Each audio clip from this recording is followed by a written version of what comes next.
Question 7. This one's a little bit of a tough one to work with. A sample of 250 high school students were asked if you had $1,000 to contribute to one kind of charitable organization, which type of organization would you choose? Here's the two-way table that displays data on gender in response to this question. Which of the following conclusions seems to be supported by the data?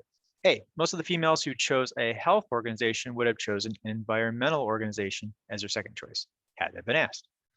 Guys, we don't have any information about that.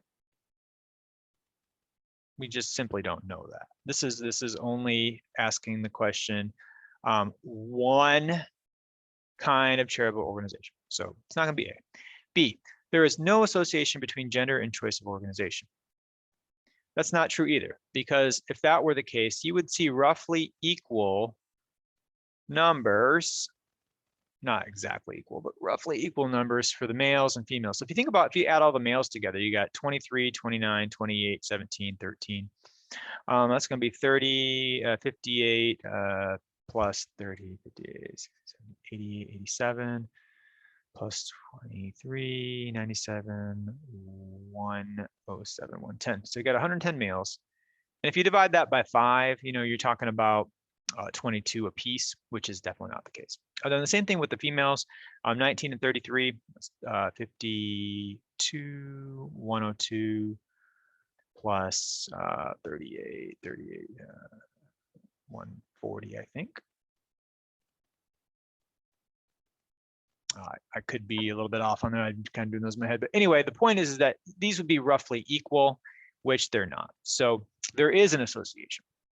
C, the proportion of males who said they would contribute to an environmental organization is higher than the proportion of females who said they would contribute to such an organization. Oh, hi, you caught me not wanting to do mental math. So I did a quick add up and I got those numbers right. Woo. But let's look at this question here. So the proportion of males who said they would contribute to an environmental organization is higher than the proportion of females who said they would contribute to such an organization. Well, we have 29 males out of 110, so that gives you about 26%. And while we do have more females, there are more females as a whole. So 33 out of 140 actually is a smaller percentage, 23.5%. So that's actually true. Well, that's going to be C. So you can just kind of do those percents real quick. 29 out of 110 is certainly higher than 33 out of 140 by a couple percentage. So that is true. I'm going to ignore the last two since we found our answer.